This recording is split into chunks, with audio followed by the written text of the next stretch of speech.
Salut à tous, je vous retrouve pour une nouvelle vidéo. Aujourd'hui c'est une FAQ, donc je vais répondre à vos questions. Ce sont des questions que vous m'avez posées en story sur Instagram, je vous avais mis une petite boîte à questions. J'ai reçu une vingtaine de questions, j'en ai enlevé quelques-unes parce que sinon la vidéo allait être trop longue. Mais du coup j'ai tout mis sur mon téléphone et c'est parti, je vais répondre à vos questions. Alors, première question, comment optimiser son temps dans une journée? Alors c'est une grande question, moi-même j'ai parfois du mal à optimiser mon temps, mais je dirais que si vraiment t'as pas mal de choses à faire et que tu penses que ça va pas passer dans la journée, bah déjà essaye de mettre ton portable en mode avion parce que moi personnellement je passe pas mal de temps sur les réseaux, après c'est un peu mon métier aussi, mais ça peut être parfois une perte de temps. Ce que tu peux faire aussi pour trouver comment gagner du temps, c'est que quand tes journées passent, tu peux noter un peu ce que tu fais au fil de la journée et comme ça tu verras s'il y a des choses sur lesquelles tu perds pas mal de temps. Moi je sais par exemple parfois je passe pas mal de temps à regarder story etc alors que j'ai des choses à faire. Ça peut être par exemple aussi passer trop de temps à regarder la télé, enfin voilà, tu peux déjà regarder un peu ce que tu fais pendant tes journées pour voir où est-ce que tu peux gagner du temps. Après moi je trouve que avoir une to-do list qui est déjà faite dès le matin c'est vraiment super pratique, ça permet de tout de suite savoir ce qu'on a à faire et on commence pas à faire des choses qui n'étaient pas prévues, donc c'est aussi un gain de temps. Et voilà pour mes quelques conseils, mais c'est vrai que même moi parfois j'ai du mal. Ensuite deuxième question, donc ça c'est la question que j'ai eue par 3 personnes différentes, c'est où as-tu rencontré ton chéri? Alors, en fait ça c'était il y a à peu près 3 ans et demi, du coup, enfin en août ça fera 4 ans. En fait on s'est rencontrés via un site de rencontre qui s'appelle Geek Me More, donc en fait c'est un site de rencontre pour geeks. Quand je dis geek c'est les gens qui aiment bien les jeux vidéo, mais c'est aussi ceux qui aiment bien les films, les séries, les livres etc. Donc moi j'étais dessus et lui il était dessus aussi. Et du coup on s'est rencontrés sur ce site et franchement ce site moi je l'aimais bien parce que ça permettait vraiment de parler à des gens qui avaient les mêmes centres d'intérêt que moi, qui aimaient bien les films, les séries, les jeux vidéo etc. Et j'avais même rencontré des filles qui étaient devenues des potes et tout.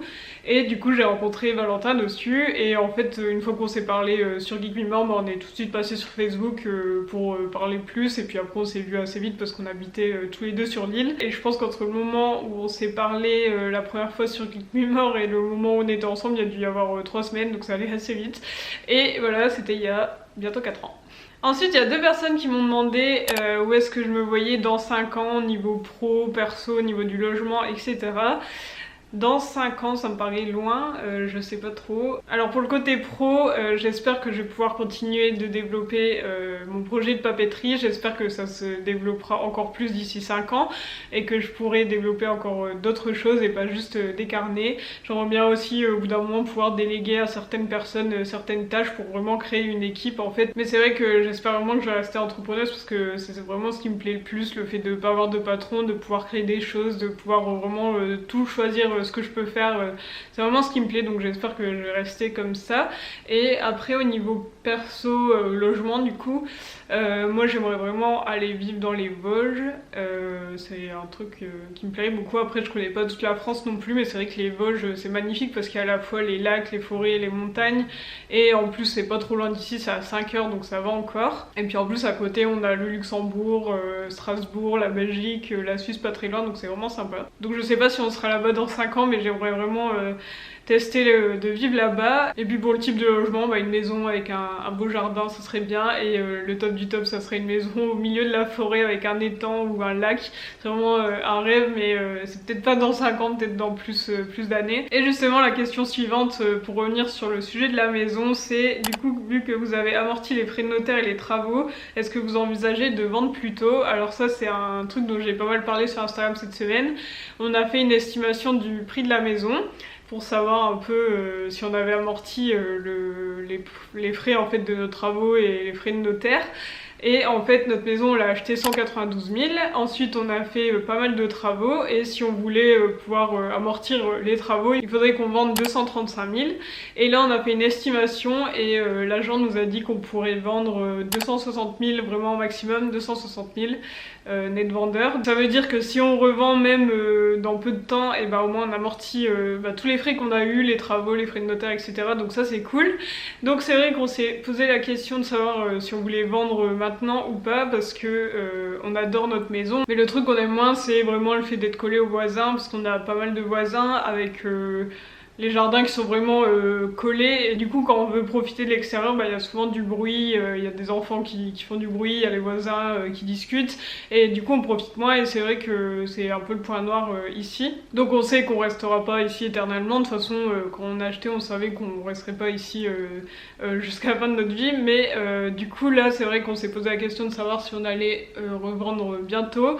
Je pense que ça sera pas pour cette année parce que moi j'ai mon projet de carnet, mais peut-être que l'année prochaine on pourra revendre et justement aller tester un peu ce que c'est de vivre dans les Vosges en location, le temps de voir si ça nous plaît. Donc dans un an ça sera mieux que maintenant, et on verra l'année prochaine, ça nous laisse le temps de réfléchir, mais en tout cas on pense pas revendre tout de suite. En plus on n'a même pas encore fait les travaux dans le jardin, donc ça sera un peu bête de vendre alors qu'on n'a même pas encore vraiment profité de l'extérieur. Et du coup voilà pour répondre à cette question. Ensuite, question suivante qui concerne plus les carnets justement. Est-ce qu'on a le droit de voir d'autres esquisses de tes carnets? Parce que en story j'ai montré des petits dessins que j'avais commencé à faire pour mes carnets. Donc si vous n'êtes pas au courant, je vais lancer ma gamme de papeterie, donc des carnets d'organisation qui seront écologiques. Donc j'ai fait pas mal d'étapes, j'ai dû faire une étude de marché, une étude de concurrents, j'ai aussi fait des interviews par téléphone de certaines d'entre vous pour savoir un peu ce que vous recherchez au niveau de carnet d'organisation. Et du coup là j'ai fait des demandes de devis pour les imprimeries, j'ai demandé à 3 imprimeries de m'envoyer un devis pour savoir combien ça me coûterait de faire ces carnets. Et en attendant d'avoir des réponses, j'ai commencé à créer des visuels, à faire un peu le design des carnets. Je vous avais montré un petit dessin en story, et du coup là je vous mets à l'écran où j'en suis actuellement, donc c'est pas du tout le visuel final, mais en tout cas comme ça vous voyez un peu quel genre de dessin ça sera pour ces premiers carnets. Ce que j'ai fait c'est que j'ai dessiné au stylet sur mon ordi portable qui est tactile, et ensuite j'ai retouché et j'ai changé les couleurs, j'ai remis un peu mieux les éléments sur Illustrator, et du coup voilà le résultat. Donc dites-moi en commentaire ce que vous en pensez, mais en tout cas moi je suis contente d'avoir déjà réussi à faire ça, et j'ai hâte de finir en fait et d'avoir vraiment le résultat final. Ensuite on m'a demandé pourquoi ne pas être resté chez France 3. Donc il y a 1 an et demi, 2 ans je travaillais à France 3 en tant que script télévision, et pourquoi j'ai arrêté, il y avait plusieurs choses qui n'allaient pas. Déjà il y a le fait que je m'ennuyais pas mal parce que entre la conférence de rédaction et le moment où les sujets des JT arrivaient et où je pouvais vraiment commencer à travailler, il se passait pas mal d'heures. Parfois je passais 2 heures le matin à attendre que les sujets arrivent et 2 heures l'après-midi à attendre aussi, et du coup c'est vrai que c'était assez long, j'avais l'impression de passer pas mal de temps sur place alors qu'en fait je pouvais rien faire d'autre que attendre les sujets. Et par contre une fois que les sujets arrivaient, là c'était le rush pendant 2 heures. Et puis après il y avait aussi je commençais à sentir que j'étais pas forcément au niveau de mes valeurs. Je sais pas, il y avait un décalage avec France 3, genre on passait des sujets sur les combats de coq ou sur le foie gras à Noël, alors que moi les animaux pour moi c'est hyper important, du coup c'était pas forcément raccord avec moi, ce qui était important pour moi. Et puis en plus à côté de ça je commençais à aider ma soeur dans son entreprise, à l'aider dans sa communication sur les réseaux sociaux, et du coup j'ai commencé à m'intéresser à ce domaine là. C'est d'ailleurs à ce moment là aussi que j'ai créé ma chaîne YouTube, et du coup je me suis rendu compte que le domaine digital, tout ce qui est communication digitale, ça me plaisait beaucoup plus que ce que je faisais à France 3. Et comme à France 3 je trouvais que j'avais vraiment fait le tour de ce métier et que j'apprenais plus grand chose et que c'était vraiment tout était devenu de l'automatisme et j'avais même plus l'adrénaline du début, du coup je me suis dit que c'était le moment de partir. Et voilà, du coup j'ai fait ma formation de community manager et je regrette pas du tout. Ensuite on m'a demandé si tu devais changer quelque chose dans tes précédents choix, qu'est-ce que ce serait. En tout cas donc pas France 3, pas d'avoir quitté France 3 parce que je suis contente de l'avoir fait. Je suis aussi contente d'avoir travaillé là-bas, c'est une super expérience. Mais du coup au niveau de mes choix, je réfléchis un peu. Je regrette d'avoir fait allemand parce que l'allemand j'étais tellement nulle, j'ai eu 4 au bac allemand et j'ai jamais rien compris à cette langue.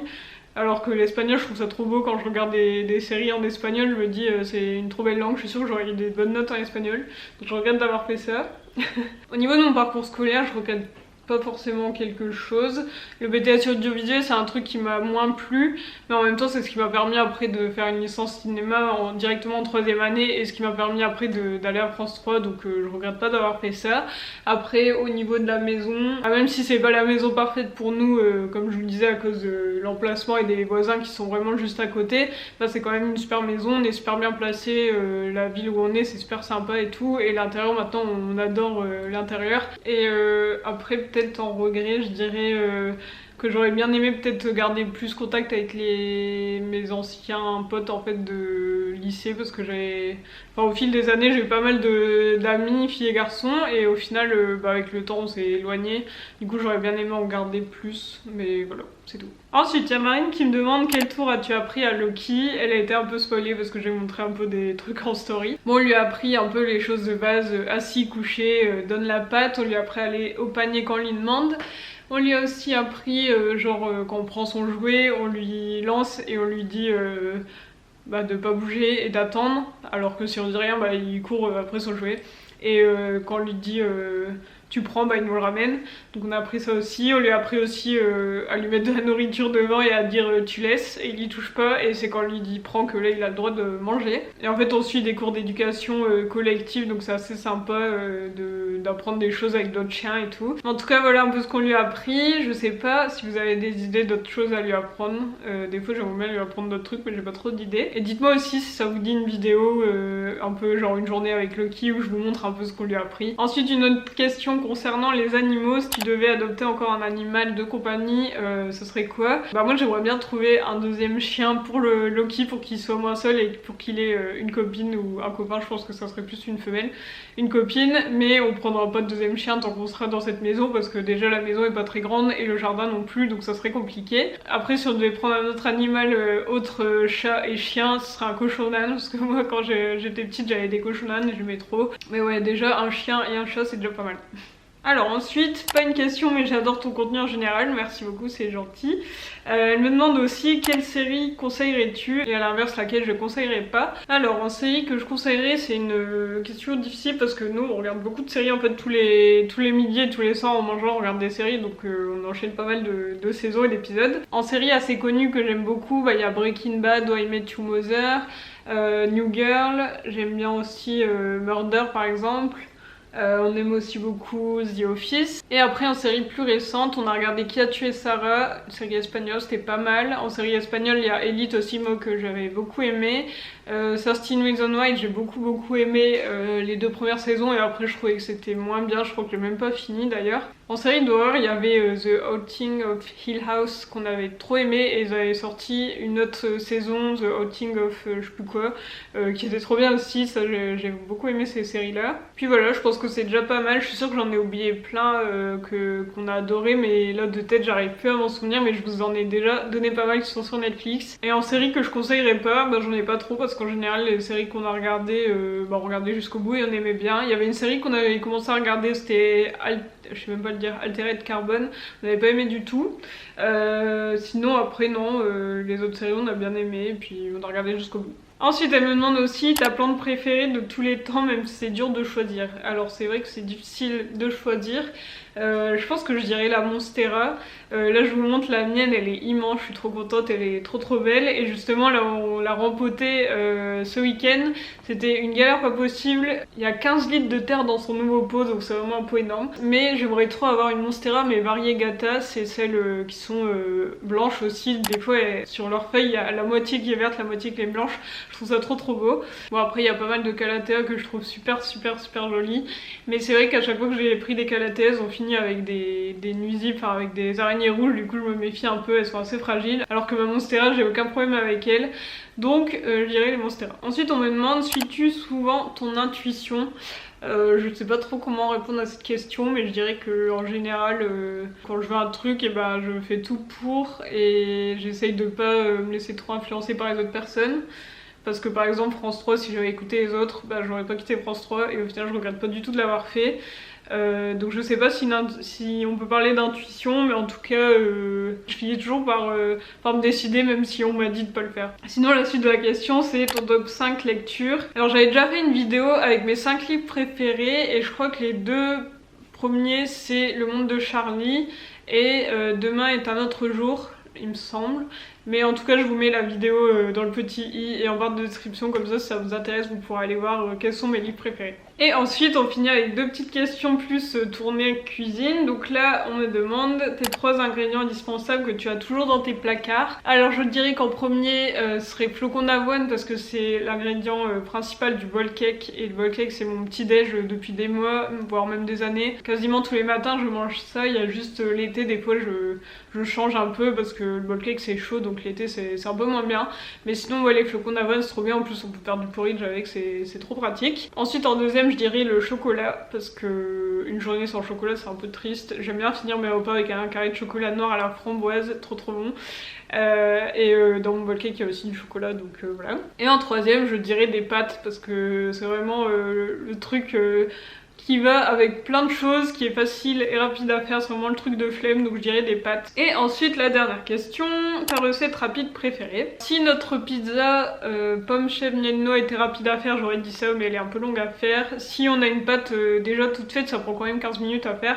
Donc c'est encore plus long quand on fait la pâte soi-même. Sinon il y a 3 recettes salées qui sont assez rapides que j'aime bien. Il y a pâtes, oignons, tofu, coco avec un peu de purée d'amande. C'est une recette que j'ai postée sur Insta il y a pas longtemps. Après une autre recette avec des pâtes qui est très rapide à faire, c'est des pâtes avec des tomates cerises.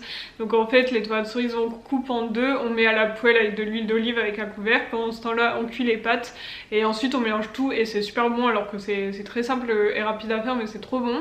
Et en troisième je dirais croque-monsieur, tomate, mozza, avocat. C'est un croque qu'on fait à la poêle qui est trop bon. D'ailleurs j'ai hâte qu'on puisse refaire, que ce soit de nouveau de saison. Et ouais, trop bon et assez rapide à faire.